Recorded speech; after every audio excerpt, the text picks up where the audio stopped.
So, what's up? It's Deuce. I'm over here with the infamous Yasuke, rapper extraordinaire, content creator, just overall decent human being. Today, we're going to get into it. We'll talk a little bit about his music career, his adventures out here in Japan. But first and foremost, thank you for sliding through, bro. Thank you. I'm glad it was a dap and not a handshake, bro. Bro, I'm not even going to call you Crody today. That's how generous I'm feeling. Nah, bro. All right, so we had a little bit of a recap on a drink that you like. You said you kind of like citrusing, something that's akin to a Negroni. So I'm thinking something that's going to be a little bit more floral, but I'm going to use a mezcal base for a little smokiness. Okay. Some yuzu honey for that extra sweetness, and actually the suiza.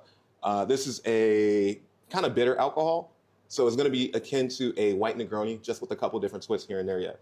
So while I'm getting all these ingredients prepared, go ahead, just give yourself a little introduction. I'm pretty sure a lot of people already know you, but for those who don't, feel free. Go ahead and let them know where you're from, what you do, this, that, and the other. 100%. What's good? My name is Yasuke. I'm not going to tell you my real name because I don't fuck with you like that. I'm sorry for cussing. No, you good. But yeah, I'm from Canada. I learned Japanese through watching game shows and rap music. I really like, well, now his name is Chiba Yuki, but like Ko. So I decided to start like intertwining those two elements of my life. So being black and also liking like Osaka content made me kind of be on the path that I am now.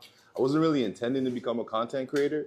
It was more like I wanted to promote my music, and I was trying to use the words in my songs to make videos to attract people to my songs. But inadvertently, people just want to hear me say "shirankedo" at the end of my videos. So like, here we are. I met the lovely Deuce, my big bro. Since I've come here, he's been the person who saved me the most. So arigato.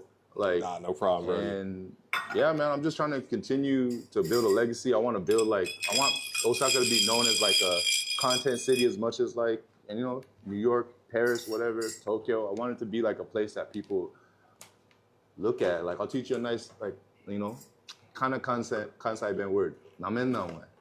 Don't look down, bro. Don't look down on us, bro. There you go. We coming. We out here, bro. Are you ready? Oh, that was quick. No, like I said, you go ahead, you explain yourself. I already explained the drink to you. Once again, this is a mezcal-based cocktail. It's a twist on a white Negroni. So it uses a suiza, which has those bitter notes. Yuzu honey as well as Italicus for sweetness. So it should have a couple notes of orange. Dry lemon on top for essence, and a little bit of yuzu honey, which I already said, just for the extra sweetness hit. Now, with me being a basic person, and this basically being my signature drink, from that Bronca, not sponsored, but I'm not opposed to it. I would love a sponsorship. Go ahead, send me around the world. I got mad cocktails for you. So let's get into it. Okay. Kanpai. Hey. Oh, that's nice, bro. I'm telling you. Wait, hold on. Am I bugging? It had like a bit of like a vinegar aspect. Was that the suiza you said? So probably the tartness is coming from the yuzu honey yet. Okay. So of course there's honey, there's yuzu. The yuzu itself does have a little bit of the sour notes. And then the lemon itself will also kind of like leach into the dry olives, or not the dry olives, the dry oils from it will kind of like leach in the drink as it goes a little bit more yet. But like, bro, you just made me become one of those dudes that are annoying as fuck. I go to a bar, I'm like, can I have a white Negroni? Can you make sure that you use a little bit of suiza? Sorry, I don't know if the pronunciation's right. I'm gonna be one of them dudes, bro. No, for sure. Be uppity with your cocktails, bro. Yeah. You should learn to enjoy cocktails. And that was part of the concept of coming here. Like, if you know a lot about cocktails, if you don't know anything about cocktails, like, feel free, like, test our knowledge. Let's have a real conversation so I get to know you a little bit better. Because you can learn a lot about somebody from the things that they like to drink, actually. It's like people who are bitter, they tend to be a little bit more realistic about their aspirations. They're like, okay, I can taste the finer notes within the bitterness. And that's kind of how they perceive life, too, to some degrees yet. So I just found it interesting that you decided that you wanted to go with something a little bit more bitter yet. Yeah. So I got a question for you. Yeah. So let me ask you what your first drink was, your first cocktail ever that you ever drank that you were like, oh, this is my drink. Like, some people go with like Alizé and whatever, bro. Yeah. Rapper shit. Yeah. And I also want to know like the drink that's your go-to now as a grown-ass man. Okay. I don't ever get this question. So my first actual cocktail was an Incredible Hulk. Sick, bro. Incredible Hulk. So an Incredible Hulk is equal parts Hennessy and Hypnotic. This guy said the blackest drink on earth, bro. All right. So I was part of a fraternity. I was part of a fraternity. We did African American related activities quite often. Okay. If you understand what I'm saying, then you understand what I'm saying. What frat? I was in a fraternity, not a frat, because you would never call your country a cunt. So, but I was in Sigma Tau Gamma, and we were very philanthropic. But every so often, like we have parties, this, that, and the other. Anyway, getting back to it, that was my first drink ever. Yeah, but I actually hated it. Like it wasn't all that great. And then I experimented with this, that, and the other, and I stopped drinking for a real long time. Yeah, I feel like my first drink, I was 21 for all intents and purposes, but I didn't really start drinking until I was like 23. And that's when I moved to Japan because they have such a strong culture of like drinking while like after work and showing like loyalty to the company. Yeah. And then from there, like I just started drinking like traditional Japanese stuff, like shochu straight on the rocks or like highballs. I feel that. So now my go-to actually, I actually don't even have a go-to because I do so much like R&D. So I'm trying to experiment with different flavors and different palettes right now. So right now I really do enjoy like sour style cocktails. They use egg whites. So mostly like whiskey sours or things I make over here. Clover Club's really nice. I got a real nice spin on it. I'm planning to put it out on my next menu. It uses fig, vinegar, not fig and vinegar, fig and vanilla. It's kind of like the cordial base for that. And it just goes real nice. Yeah. And it uses Pisco. So I like Pisco a lot. Yeah. Honestly, I really like Pisco sours, to be honest. Like, I think that like, I understand when it comes to sours what you mean. Like, ironically, my first drink was an amaretto sour. That was the first drink I ever I liked because that's very cutesy. Yeah, very my older brother put me on because like demure shit. But like my older brother put me on, right? You know, stay on Brad light skin. My older brother was like he was like a Star Wars nerd, but he was like also like trying to do better in life because he did a lot. All right, so Card died. I wanted to make myself a drink. I made myself a last word, very classic cocktail. Still over here with Yasuke. And we got into like a whole different conversation. But before the tape or a card got filled out, we were talking about your brother or someone. Oh yeah, Star Wars. Yeah. So yeah, my brother is a big Star Wars nerd. He was like on the more like Kid Cudi type vibe. So I was more like from the, let's say, baggy clothes 50 Cent like type generation where I thought that was cool. But then he's like, get you some Chukka boots from Vans. And like, he's like, you know, you gotta start taking care of your waves, bro. You know, you can wear hoop earrings, like, you know, there's nothing wrong with being a pretty boy type thing. And he's the one who put me on anime as well. My aunt, actually, she's from California. She put me on anime for real. Like, she was like a weirdo type. So she watched like Sailor Moon in Japanese, no subtitles. And wow, okay. Yeah, but she didn't understand what the fuck's going on. Nah, she just liked it. Yeah, she was just a weeb girl back then. But she also liked No Doubt. So I was on Gwen Stefani, like Red Hot Chili Peppers, all that type of stuff from a young age. So I've always been like of a diverse like music palette and of like being like, yo, when I come to Japan, I still want to retain myself when I come here because a lot of people get lost in the sauce and they want to be like, if I speak perfect enough Japanese, I want to be Japanese. And on the other side, I really do feel like the reason why people like us shine is because we retained ourselves when we came here. It's like sometimes like, you know, you want to stunt, you talk to some people, you're like, yo, I speak good Japanese, to Japanese people. But for the most part, I don't put down people that live out here because I really do feel like the most important thing when you come to Japan, especially, is retaining yourself. Because if you become like just like another shakaijin, just another person, like another like cog in the wheel, so to speak. So there's, I'm not sure. There's a Japanese word for it. It's called derukugi o utareru. It's like basically the nail that sticks out gets hammered down. Yeah. And I hate that mentality, to be honest. Man. Like, you know, I jaywalk. But I mean, like, that's a small part of it, right? Yeah. Like, yeah, sure, that's a part of our culture. Like, we're not going to wait around for it. Like, Americans, like, if you're not making money, it don't make sense. If you're not moving, it's not groove. Yeah. Oh, that's a bar. Yeah. But no, in all honesty, like, yeah, sure. 二人ともなんか、すごく日本語も喋ってるんだけど、like, my accent is still American. Of course, like, I have my Japanese self and I have myself, but my Japanese self is more authentic to myself than, let's say, somebody that's just coming out here to study who really wants to be that, oh, I'm going to be Japanese now, I live in Japan. I'm going to speak perfect. I'm working in the office. I'm work harder than anybody else. But like from somebody from a corporate background, because I used to work in government offices. I used to work in, you know, real estate offices, this, that, and the other. It doesn't matter how much effort that you think you're putting in. The Japanese people are not going to see it, or on the whole, I shouldn't say every Japanese person, but on the whole, they're not going to see it as like, oh, this person living in Japan is doing like all the Japanese stuff, so he's Japanese now. Like, you're always going to be the other. So there's no point in trying to come over here, try to redefine yourself as a human or any sort of person and say that like, if I work really, really hard, I'm gonna be Japanese. Like you can have a Japanese passport, you could marry a Japanese person, you could live here for your entire life. But if you are not of Japanese descent, even like Nikkei, like the people who are born in Japan and they come back, just because they weren't grown up in the society, they're gonna be seen very, very differently. Yeah, they have crazy identity issues too, bro, because I do feel like I have a couple of homies that are born in Canada and come back to Japan, and all they do is talk bad about Japan because Japan, like they spend all their time like in North America talking about like, oh, Japan's the greatest, blah blah blah. You guys like anime.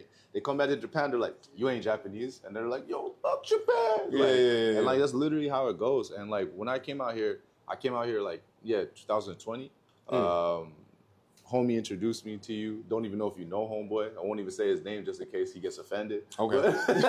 Because now that I know you, I feel like everyone comes and went to your bar and like you're a really like personable person. So everyone thinks that you're their best friend, but you know what I mean? Yeah. I feel. Everyone's like my boy Deuce, and I'm like, okay, but Deuce is actually my homie. Like you know, like we'll sit down, we'll sit down. We'll actually shoot the shit. Exactly. Like that's not really an issue yet. Yeah. So, So when I, hey. So when I like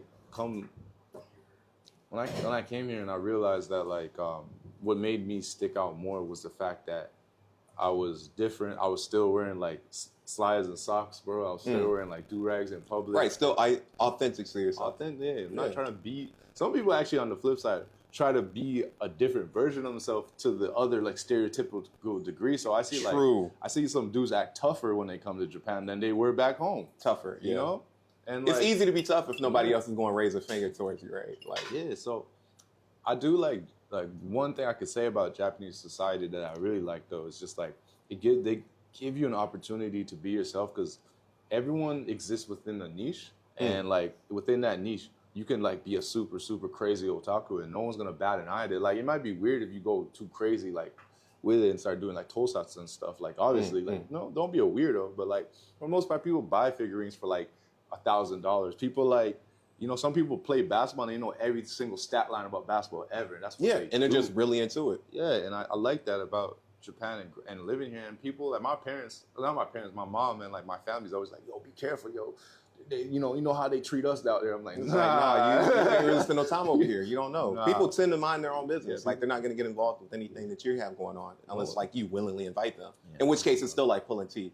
Yeah. But get into it, talking about niches and stuff. You seem to made a pretty interesting niche for yourself here in Japan, like with the TikToks and the Instagram posts. Like, tell us a little bit more about that one. Yet, how'd you find yourself in that niche? Man, bro. So, yeah, I made content for a long time. Like on TikTok, I went viral for being like a black guy spoke Japanese, and like. You know, it was good. During COVID times, I got a time to like sit down and really like plan out what I want to do. But I got really like lost in the sauce. I really did because I started making content for people rather than things I was interested in. So I took a break from TikTok for like 3 years, and then I just came back on Instagram, and I was just suddenly like, here's how you say type shit in Japanese. Just out of nowhere. It's just like, it wasn't an idea I had. It was nothing. It was just basically like, I was like, yo, I want people to listen to my music and I'm going to say words that are in my songs. That's it. That was my whole intention. And then it started becoming like, here's how you say, like, here's a Japanese word you don't know. Yeah. Chariko Giniku. And they're like, everyone's like, ah! Yeah. So it's just like, I guess like niche like that I kind of fell into was mostly like unintentional. And I try to tell people all the time, like people try so hard to push a fake self online. Obviously, protect yourself. Because of course, right. You get like, I get thousands of hate comments on a weekly basis. People just, I don't know, people telling me like, yo, you know, you're half Japanese. You should protect your Japanese side. I'm like, nigga, I am black, like full on black. Like I don't have no Japanese blood at all. But it's like, it's really like the most important thing when it comes to content is sustainability. And sustainability is not just shooting a video and like being able to edit it every single day. Sustainability is mental. Yeah. Sustainability is, I would say 70% mental. Because so yeah, even with that being said, like how do you find yourself being able to be sustainable? Because I'm here like from content creation, if you're doing something, if it starts off as a hobby, but then it becomes something more, like it's easy to burn out on that thing because there's so much expectation, probably that you put on yourself, but also from your viewers. Like, how do you handle that type of stress? Yo, I'm just gonna look straight at the camera when I say this. Go ahead. Stop doing too much. Literally, stop doing too much because, like, if you do too much, like you always gotta walk into a store and cause destruction in order to go viral, you're gonna get arrested. You go into a video and you do all these different editing tools and whatnot to make your video look. Don't get me wrong, like if you have a film background and that's what you do, whatever floats your boat, do it. I'm not like that. So I put down the camera, I go travel wherever I want to go. I just do normal things that I want to do, and I just put down my camera and I think about a couple words that I want to teach, and like mostly they're words that are in my songs, as I said. But the sustainability aspect and the advice I'd give to anyone who wants to get into content is understanding that like nothing you do will necessarily be original, but you can make it your own by adding your own personality to it. And at the same time, protecting yourself. Don't put your family's identities out there. Don't put too much of your real stuff out there. But like, as I said before, like we had a side conversation, but my videos are literally me. Yeah, we have a conversation. It's not like I switch my personality on. It's me. That's just me. Yeah. And, obviously I should tone down the usage of the N-word in Japanese tutorial videos. Probably. Because motherfuckers out here, they getting a little bit too comfortable. They getting a little bit more embracing. Man, bro. For the longest time, if you don't mind me saying this. Go for it, bro. Like, obviously, there was no word to describe what kind of videos I make, right? So, like, there's been, like, ghetto Japanese. There's been, like... AAJV, I think people are calling it now. Like African American Japanese vernacular. So like that's wild. Yeah, so like there's that. But one of the first ones that I actually never said was nigga niece. And when a Japanese person said that to me, then I was like, oh no, I need to be careful because like I could get them in trouble, but also that's gonna come back to me. Right. 100% because I'm in control of like I'm in such an early part you're of my career. Steward. You're a steward of the culture. Yeah. And I grew up understanding the power of that word in both like the ignorant sense where like if you go to someone from the Philippines, because like little Filipino kids will run up to you in the Philippines and just be like, what up, my nigga? Like they'll literally say it to you because they like black culture, not understanding the historical implications of it. Exactly. So it's not like coming from a harmful place, but at the same time, it doesn't mean I'm gonna let them do that because if I have a voice and I have a platform, like if I can educate people in the right way, I'm gonna do that. Like it's ironic because I educate people in the bad way in Japanese and tell people how to say, let's go do some booger sugar. Like, But But I mean, they're just terms in that sense. Like you're teaching people, vernacular that they actually use as opposed to something that they will learn in the textbook. 100%. So I mean, like there are pros and cons to it on both sides. Yeah. Now you did say that you use a lot of these terms in your music, right? So. As somebody, because you're from Canada, right? Yeah. He's like the biggest Drake fan I know. That's not true. He's the biggest Drake fan I know. No, that's not true. I like Drake, Chill out, Crody. I like Drake. He's from my city. Crody. Yeah. Now, with that being said, like, what even inspired you to want to make music in Japanese, with that not being your language? Like, of course, like you live here, you speak it, I speak it, but I would never try to make music in Japanese, personally. So what's the motivation behind that? What's the thing that really gets you hyped up about, I don't know, Team Tomodachi, for lack of a better term? So okay, I like Cole. Shiba Yuki, I like him. He's cool. But you gotta understand that I never wanted to rap in Japanese because of Japanese people, bro. It's because of one word and one person. Jero. I don't know if you remember Jero. Bro, Jero. anytime I go to a karaoke song, I'm singing Usonaki with my whole chest, guy, bro. My guy. I remember the first time, like, I was just a little kid. I didn't understand what was happening, bro. I just was on YouTube, the algorithm hit, bro. I was just like, it was on autoplay, and like, all I hear is, some type shit. And there's a dude in the cap and the dreadlock, bro. Brown football jersey. I'm like, what is this, bro? What is this? I need to be that. Whatever that is, that's what I need to be. And like, so I'm a classically trained singer. Oh, word. Yeah, so my mom used to be an opera singer. So she was really like on me on the music stuff. My dad was a professional football player, so like I have a natural like affinity towards sports, but I spent more time just like chilling with my mom, learning how to ballroom dance, like learning how to like sing like classical music. So I'm a baritone, so I sing like Nat King Cole. Oh, nice. So like I really, really got into like 40s, 50s, 60s type thing. Even Cab Calloway, like I really like that stuff. Like Okay. you know, don't get me wrong. I No, love you that in your stuff. bag. You that fine. scat singing and all that. Yeah. I love that stuff, man. But like, I don't know. Jero just like he was just weird enough for me to be like, yeah, because I like Japanese game shows like Gakitsuka. Like that's what made me want to learn Japanese. Then Jero made me realize that like not only Japanese people speak Japanese. Yeah. And then I also saw like I think it was later on, like when I was in high school or after that Ichiman with like Ko in it. Never, never, never forget. Yeah. And I was like, it's a rap, bro. They got ghetto and Yeah. they got ghetto Japanese. No, I see the mezcal hitting you fine. They got ghetto Japanese. But yeah, I'm on this, bro. Yeah, 100%. So yeah, my real journey was just Jero. He like literally just started me on that. Sailor Moon from my auntie who's from Stockton, California, and Jero was like what made me like I guess what I am. 100%. Yeah. No, I got you. Now, you just figured out your visa situation, so I'll cheers you up on that one. Thank you, bro. So you'll be out here for a little bit longer, yeah. So let's look a little bit at the future. What does the future hold for Yasuke? Like, let's say next year, next 5 years. Have you really thought about it? Is it just something that you kind of taking day by day? Shirankedo. Yeah. You know, like, to be honest, my real goal at the moment is like, securing a visa is one of the most important things, but I realized that securing a visa and having a successful business go hand in hand. Yeah. Because I'm trying to build something. I'm trying to build a collective of people who are Kansai based and do content. Yeah. And I want to have like an actual like, you know, I want to have like a storefront where we sell merch and all these different things because I do feel like there isn't enough representation out here as to like what the real Japan is because I rock with Tokyo. I love Tokyo. I love my Tokyo homies.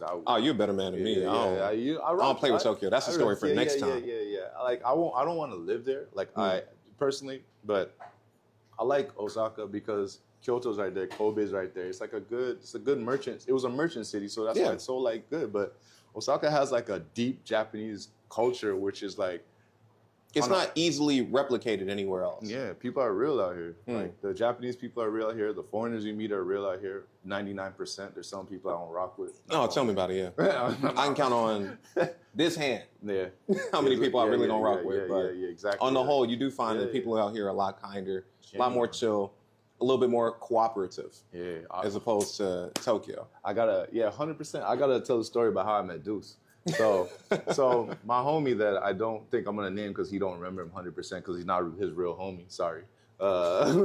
We Canadian as hell, but like I was just like he's like, go follow my boy Deuce, and I remember I seen a video or something of you like paragliding or like on a zip line or something, bro. Oh no, I was skydiving. Yeah, so like, I'm skydiving. I'm like, yo, this guy's just like doing all this crazy shit, and I'm like, okay, yeah, eventually I'll meet him, but you know how it goes. You follow someone, and there's never any reason to speak to each other for real. Like, true story. You know, so we didn't really talk to each other, but like I was chilling in Pure, and I think my homie Sarah was DJing or something. I'm just chilling in Pure, and like I'm just looking around. I'm just chilling by myself in a hoodie, bro. I'm just on some antisocial type shit. I look to my right. I'm like, oh, who's this light skinned dude, bro? I look and I'm like, I follow you, yo. And this dude, didn't even look at me straight in the eye. He literally hit me with one of these. Yeah, I know. Literally, yeah, I know. I'm like, okay, I like this dude. We started chopping up, talking about music and whatnot. Started talking about like what all the people that like he's connected with, like how he's worked with a tourism board. I told him like, yo, like I've seen you before somewhere. Didn't realize I saw this dude on Black Experience Japan's channel. Oh yeah. And he was a deciding factor. Shout out to Renzo. Yeah, he's a deciding factor as to why I live in Osaka over Tokyo. Because personally, I'm like, yo, if this dude is out there thriving and telling funny stories and living his life and he feels comfortable and he's like, yo, I rock with Chicago, but like he's wearing a Bulls hat too, always repping. But like today's a little different. But yeah, but like it was a deciding factor. It's like, and as I said, it's like, you know, it's a full circle moment where like one of the only people I trust with like any type of like, let's like say like sold on type stuff, like what's it called? Consultation type stuff is like you know what I mean? Oh, I appreciate that, man. That's a lot of trust. 100%, bro. Like I'm here because I really do feel like if I could quote 50 Cent, now it's clear that I'm here for a real reason. No, fair enough, bro. But no, like ever since then, like I've kind of kept an eye on you, like not in a creepy way, but like no, I heard you. when somebody follows me on social media and I see the sort of stuff that they put out, like I keep an eye out for it, especially if it's somebody that's going to potentially be joining this community. Not to say like I'm the president or CEO of all Black people in Japan or Osaka, but I definitely do have a vested interest in seeing people come here, grow themselves, and offering any sort of support that I possibly can. Like that's first and foremost always at the top of my mind. And I've seen the way that you've moved, and you've moved very respectfully. You've moved very, very efficiently since the time that we first met up until this point. And if ain't nobody told you lately, I'm very proud of you. And I'm very proud to see like how you have moved through this, Thank you, man. through this landscape that we call Japan. Yeah. Trying my best, bro. It's funny. You're doing the most. It's funny, in the best way. In the best way. It's funny you say that. You're like, I'm not the president. I remember when I met this dude, Deuce. Again, Deuce. You said a lot of things you think you won't like someone because of, but like Deuce, what he said to me was, "Yeah, I'm the Black dude in Japan." He said the Black dude in Japan. Yeah. He is the Black dude. Yeah. And like, I finally feel like now I'm the second Black dude in Japan, which is an honorable mention. I'm not mad at it. He's American. I'm Canadian. You know how that goes. Yeah, different territories. They not like us. Like, yo, trust me. When I'm in the club and I hear that song, I feel a bit disrespected. But at the same time, I realize it's not about me because you taught me. It's not about me. It's not. But nah, like, it's been nothing but love, bro. You've guided me on the right path. If I could shout out like a shadow member, shout out to the boy Eric. You guys don't know him, but he's behind the camera. He's behind the camera, bro. He'll be asking questions in a little bit. Handsome Asian dude, shout out to Cali. You know, right behind every successful Black man, there's a China man in the back. Behind every Black, if you ever seen Rush Hour, or Rush Hour 2, or Rush Hour 3, there's always one in the back. Yeah, it's crazy. It's crazy. My grandpa Chinese, bro. All right, I feel like that's a perfect segue. Typically during this time, we like to ask like spitfire questions. First thing that comes to mind. Let's get it. Eric, he's behind the. Eric, put your face on the camera one time real quick, so everybody. His hand, it looked white, but he's Chinese. I promise. Yeah. That's guys. But go ahead, get those questions ready. All right, let's do it. But before we do that, it's complimentary that we go ahead and do a shot. Oh, what are we doing?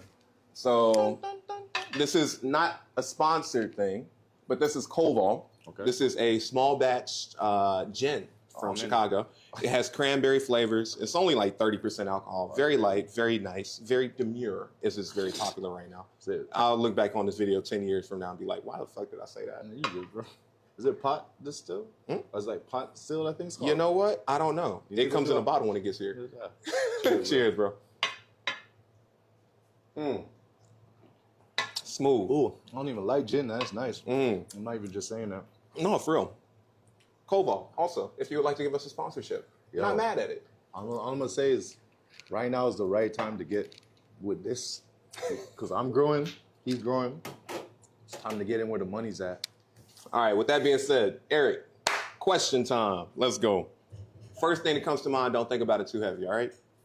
I have 8 questions for each of you. Okay. Yasuke first. So right now, TikTok, you have 100K followers. Yeah. Instagram, you have 71K. Uh-huh. I would say that you've gone viral. What's the most challenging parts of going viral? People. In what degree?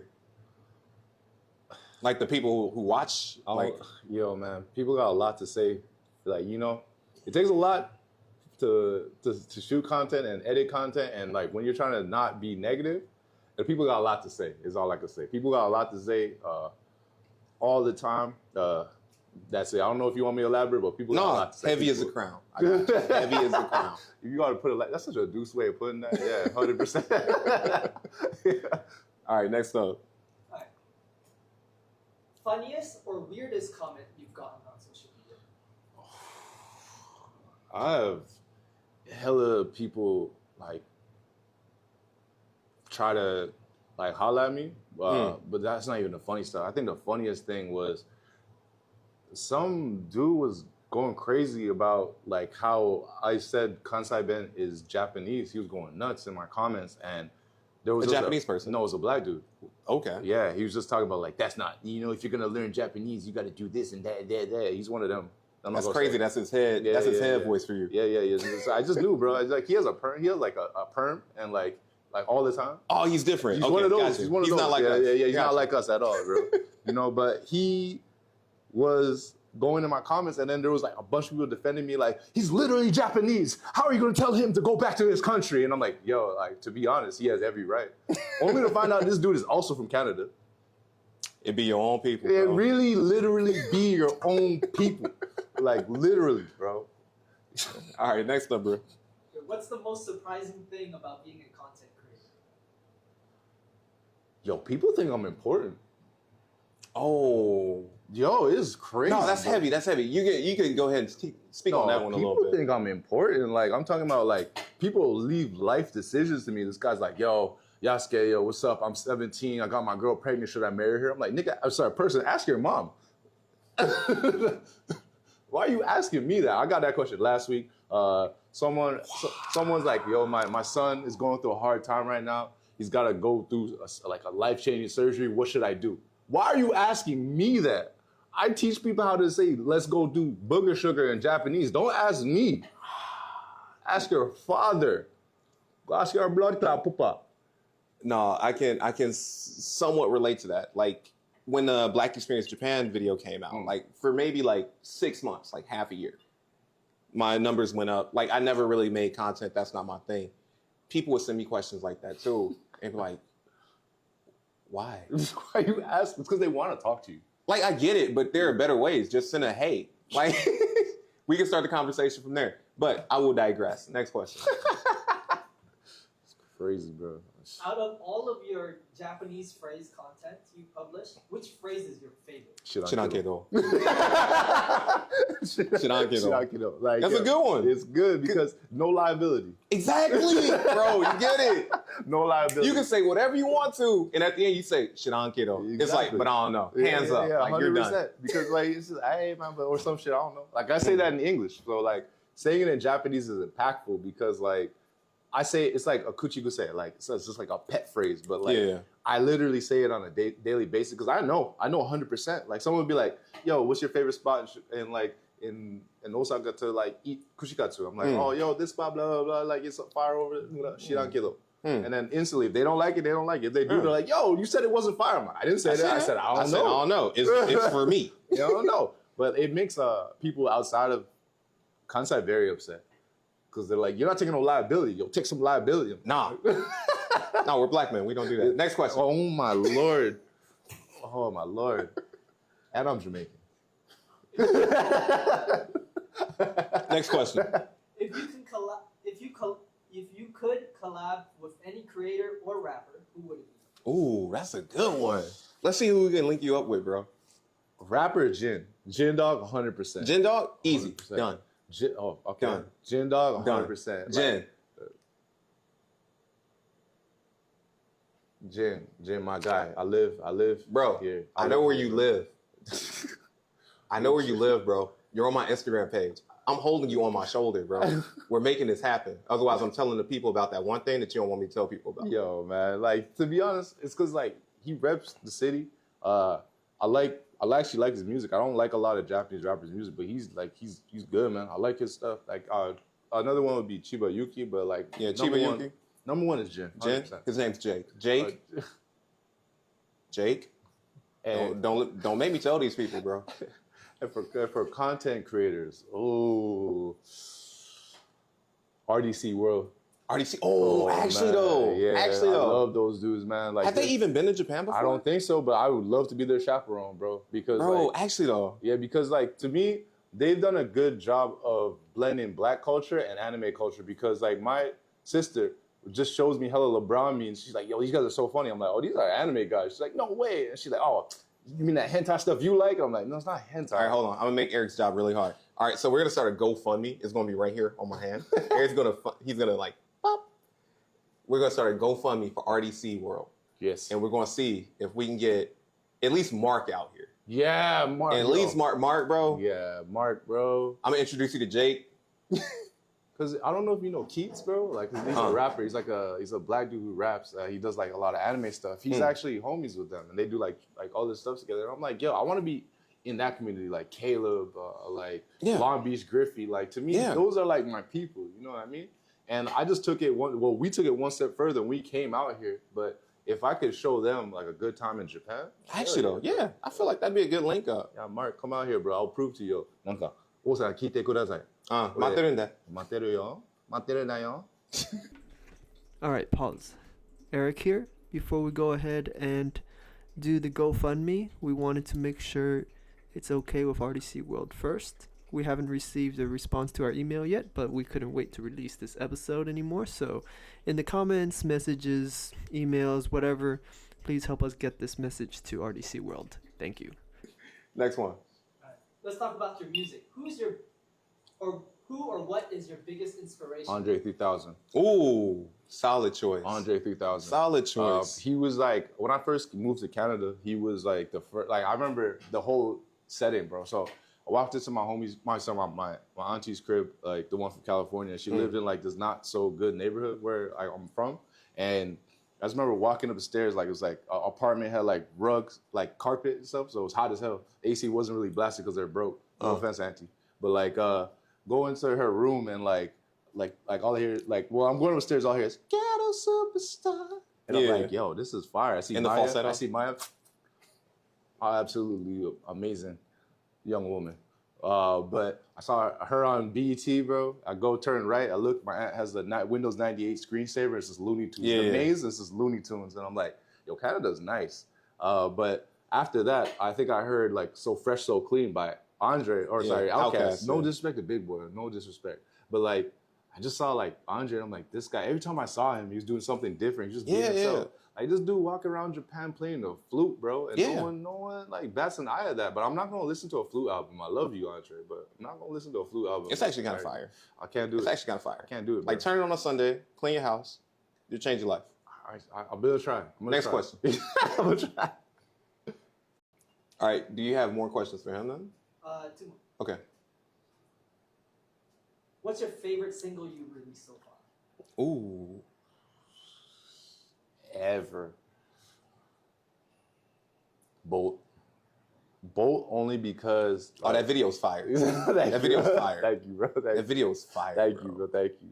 Bolt only because Bolt I made it during COVID. I was in my homie's kitchen actually. We recorded that because I was just like, ironically, I was watching like hella like Rick Rubin like interviews, and he was like interviewing I think Pharrell, and Pharrell's talking about skincare. And then he interviewed Kendrick and Tyler, I believe. And I like just riding off that wave. I watched an Andre interview talking about why he doesn't make music no more, and he started talking about like he felt like he didn't have anything else to say. Like fair enough. And when I heard that, I'm like, do I have anything to say? And I went and recorded Boat at my homie's crib. And when I recorded, the song was literally about being what I am now. It's a black dude situated in Japan, being like of Jamaican Canadian heritage, and like intertwining like Osaka Ben with like the way I speak. And so I held on to that video for like 2 years, like maybe. Word. Yeah, like I just kind of felt like it wasn't good enough. It wasn't good enough. I need to get this traction.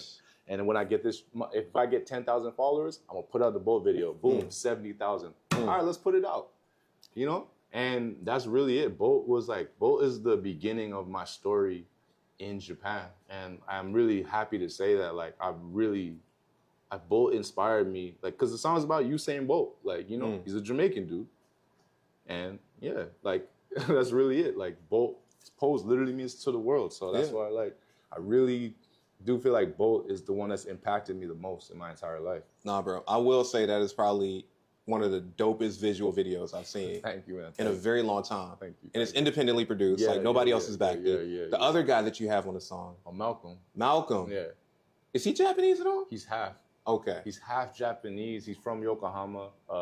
He doesn't speak English like crazy, but he speaks a little bit. But Okay. Like, he can rap, man. Yeah, no, he was rapping his ass off. I was like, yeah. Shinobi janai yatte ore black boy kedo nakama wa zen ninja.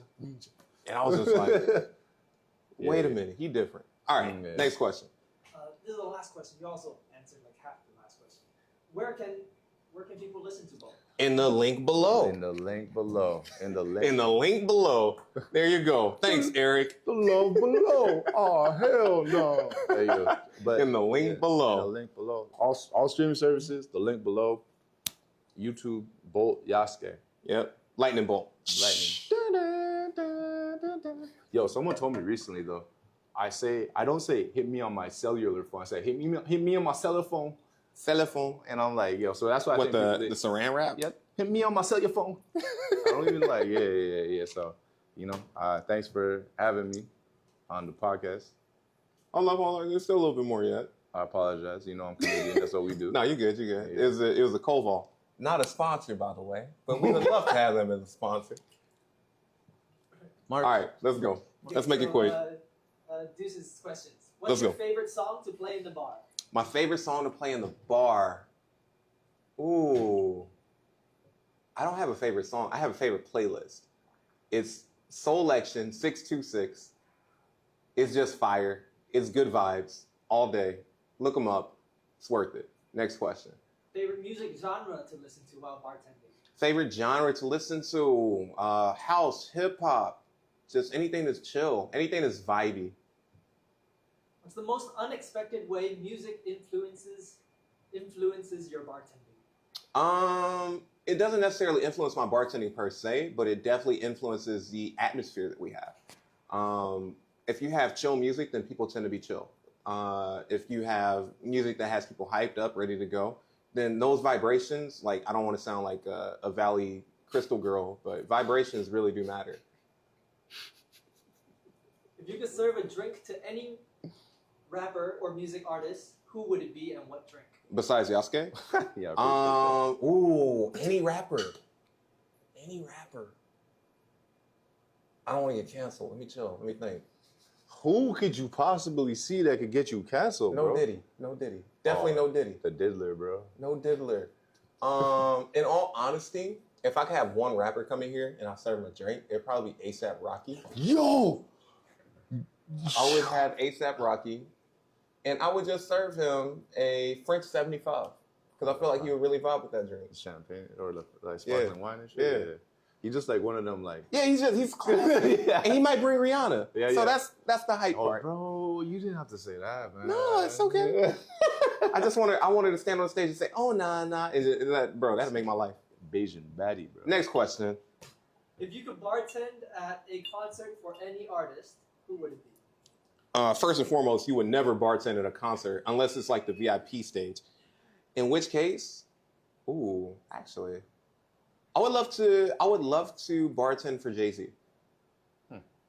Just because I feel like he'd be like mad chill and be like, oh, it's Hov, and then everything would have Ciroc or anything else he's associated with. Probably not Ciroc. Ain't Ciroc the diddler?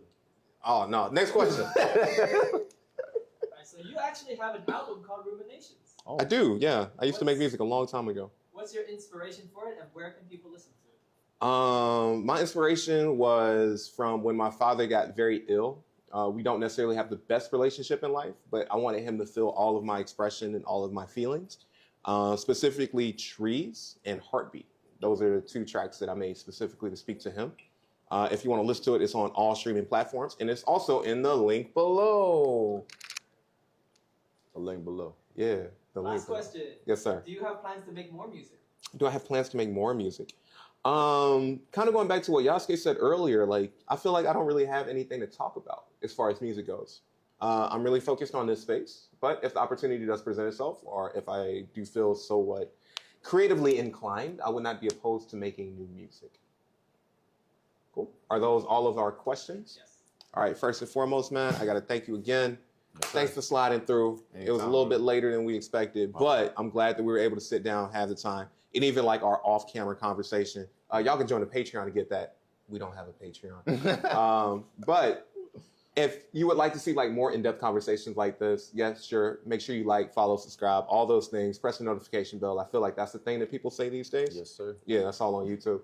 And then, yeah, just make sure you check out Yasuke. His music's amazing. His TikTok's great. He's just starting a YouTube. We can also plug that. If there's any final closing statements that you would like to have, you got the camera, man. Yo, come to Japan. Don't be afraid about being yourself. Don't try to fit in too hard, but follow the rules at the same time. And last but not least, like, love yourself. Yeah, Shoutout. Shiran Nah, I should know that, but Shiran. No, actually though. Shiran Nah. All right, thanks, Brody. Appreciate you. No problem, man. Always. And that's what we call a wrap. Yeah. All right, what time is it?